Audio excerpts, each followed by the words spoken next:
The fire kept coming, the firefighters didn't. So one former firefighter took matters into his own hands, armed with nothing more than garden hoses. He and his family stood their ground. As a wildfire threatened to erase their street, this story is of a hero who rose through the ashes, quite literally.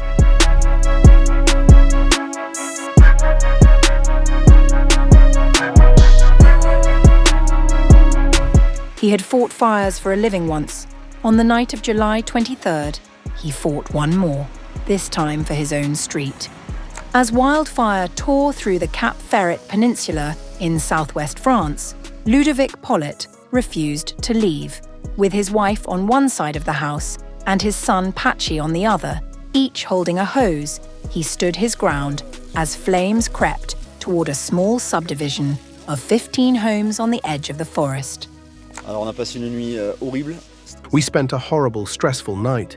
To be honest, we were scared. I was there with my son Patchy, defending our home, but also to defend the houses just up from ours, right on the edge of the forest. We were terrified, and honestly, we refused to evacuate. As a former firefighter, I told myself that while I might not be able to save the neighbourhood all on my own, I wanted to do something. Firstly, for the people here, like the elderly and the women living alone who had left.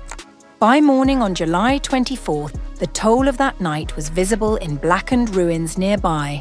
One house close to Pollet's had burned completely, leaving only a swimming pool standing amid the wreckage. Others, just meters away, were untouched. Pollet said he spent the night on the phone to the emergency dispatch centre in Bordeaux, pleading for a fire truck to defend the properties. Only one arrived, and that too was late. I was begging them to send a wildfire truck or an urban fire truck to protect these specific properties, what we call a point of defense. We didn't see a single truck all night, except for one, I should mention, but it arrived very late. Pollet's stand was one small chapter in a crisis stretching across 2 countries. The fire near Cap Ferret has burned since July 22nd and has now consumed around 125 square kilometres, forcing an estimated 87,000 people from their homes in France, some fleeing by boat as flames closed in on the coast. Dozens of firefighters have been injured and 53 homes and a campsite destroyed. Authorities ordered a full evacuation of the peninsula on July 24th. Further south, a second blaze has already burned 25 square kilometres and remains uncontained, pushed on by strong winds. Across the border, Spain is facing its own emergency.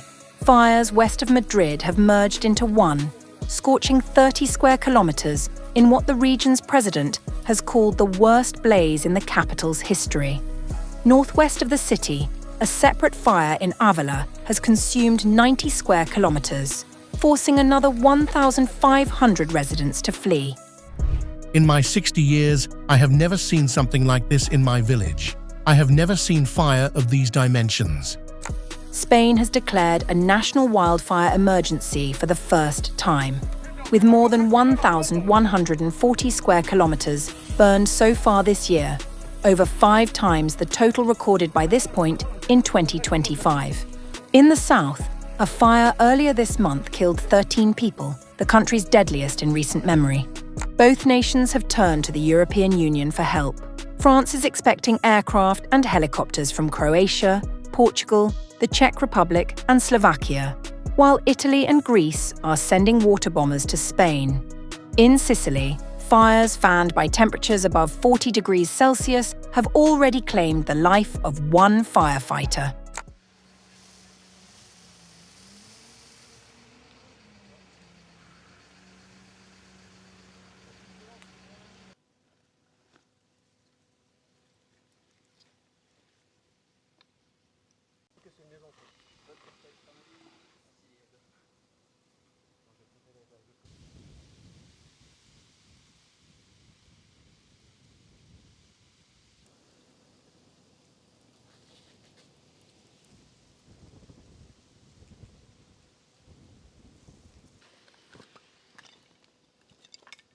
Elle est très bien.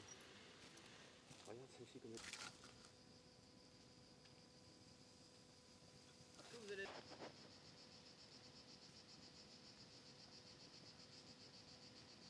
ça cohérent.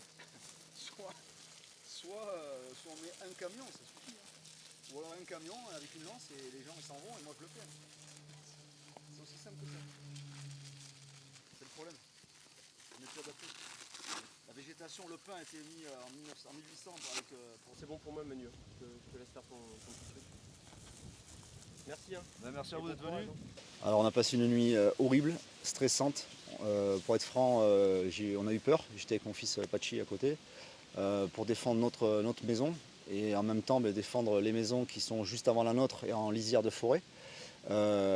Parce qu'on avait très peur et bon, honnêtement on a refusé l'évacuation.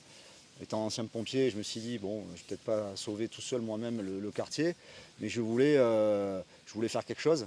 Déjà pour les gens qui sont ici, certaines personnes âgées et des femmes seules, qui sont eux partis. Et je me suis dit, il y a toujours moyen de trouver une solution, en restant sur place, au moins pour les hommes. Et après, voilà, c'était faire le maximum pour aider les pompiers qui, on le sait, ne peuvent pas être partout. Écoute, moi c'est bon.